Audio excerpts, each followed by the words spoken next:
So meron naman nga tayong i-share, which is dun sa mga babae natin na mahilig sa pogi. Alam mo yon? Kasi alam ko marami sa ating mga girls na, alam mo yung parang gusto nila mas pogi, alam mo mas bata, alam mo yung ganon. Parang ka-age lang, ganon. Mas, alam mo yon? Which is, hindi dapat girl yun ang titingnan mo. Kasi, pag pogi yan, expected mo na yan. Marami ang babae. Kaya kanyang palitan. Agad-agad. Maraming babae yan. Okay? So, wag kayo mag-expect na talagang ikaw lang yung babae niya. Kasi, alam mo, maraming girls, diba? Eh, mga lalaki pa naman, pag merong babae. May gustong babae, kakagatin talaga nila yan. So, kasi human nature ng lalaki yan eh. So, alam mo yon kung baga parang okay, parang iniisip nila yung ibang girls natin, pangit na nga ako, tapos maghahanap pa ako ng ng mas pangit. Meron ako mga narinig na ganun, which is, hindi dapat ganun eh. Kasi expected mo na, sasakit yung ulo mo, mai-stress ka lang. And darating din talaga yung time na alam mo yon parang wala din. I mean, hindi ikaw dito yung magiging Disney princess. Okay, kailangan dapat may ambag. Kasi may itsura nga siya eh, pogi nga siya, diba? And then, yun nga, kung alam mo na hindi ka naman super kagandahan sa sarili mo, sa country mo, is expected mo na yan, na parang, alam mo yun, parang ang thinking sa'yo, okay, hindi siya, anong habol ng lalaki. Parang ganun yung thinking, diba? Parang, okay, pogi si boy. Parang, totoo ba yun? Parang ganun, Parang ganun na parang, umatos siya dyan. Bakit kaya? Diba? Parang ganun yun eh. So, kaya girl, huwag kayo masyadong, magtitingin sa pogi. Magtingin kayo sa heart, okay? Sa effort ni guy.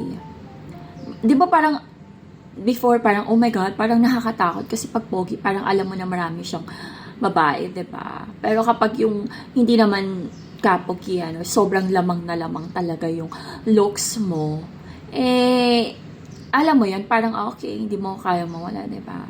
And then, natututunan din kasi siyang mahalin. Alam ko sa atin talaga, parang looks naman talaga yung tinitingnan. Pero, wag ganyan, girl. It's okay. Sasakit lang talaga yung ulo nyo sa mga ganong lalaki. Lalo na kung may ugali pa na parang ikaw yung sumunod sa akin, ganyan-ganyan. Alam mo yung parang nagiging ko pa, therapist. Alam mo yun? Parang, ano ba yan? Ang sakit lang sa ulo. Away lang ng away. Ganun, gusto nyo siya na susunod. Ganito, oh my God, wag na lang. Hanap na lang ako talaga. Hahanapin ko na lang talaga. Super mahal na mahal ako. Alam mo yun, girl. So, ganun na lang yung pagbasehan nyo. Kasi yung love, natututunan lang. Lalo na kapag alam mo yon parang lahat ikaw yung ikaw yung pagsisilbihan niya, lahat gagawin para sa'yo. Di ba mas maganda yung ganong feeling? Okay. And then, ayun na nga, kumaga parang, di ba yung ibang girls naman natin, super ganda. Alam mo yun, maganda.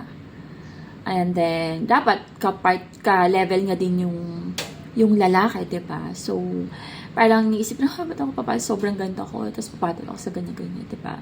So, alam mo na yung consequence kapag ganun, na lalaki yan eh, diba? So, kahit ano pang ganda mo, kahit lalaki yan, okay? Darating din yung time na magsasawa at makakahanap din yan, diba? Okay? Lalo na kung nagkakaedad na kayo, medyo may hanap yan na mas bata. Okay. So, meron na tayong mga diba? Alam mo na yan, si Richard Gutierrez. Marami pa mga iba, diba? Pag tumanda kayo, parang, alam mo na. So, makakahanap yan ng bata. So, yun girls, gamitin nyo yung yung parang, kailangan dapat kayo, may freedom kayo, kailangan dapat kayo masusunod, diba? Kasi, wala darating din talaga yung time na mag-aaway din kayo. Alam mo yung gano'n. Hindi mo alam. Sa una lang. Diba? Una lang ganito, ma-effort. Sa una lang ganito, ganyan. Pero pagdating ng alam mo yon matagal na kayo nagkakasawa na. Ganun talaga eh. Pogi si guy eh. Diba? So, namang ina-expect mo siya, girl.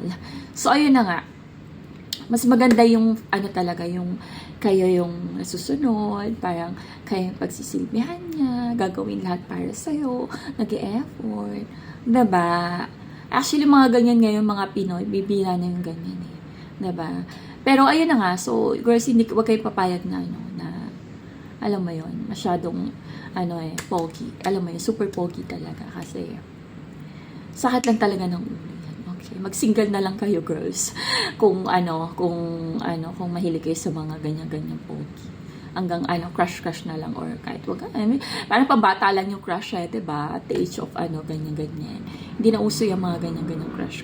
Pang lang yan, pang high school lang yan. 'Di ba? So ayun, gamitin nga ng utak, minsan lang tayo mabuhay sa mundo.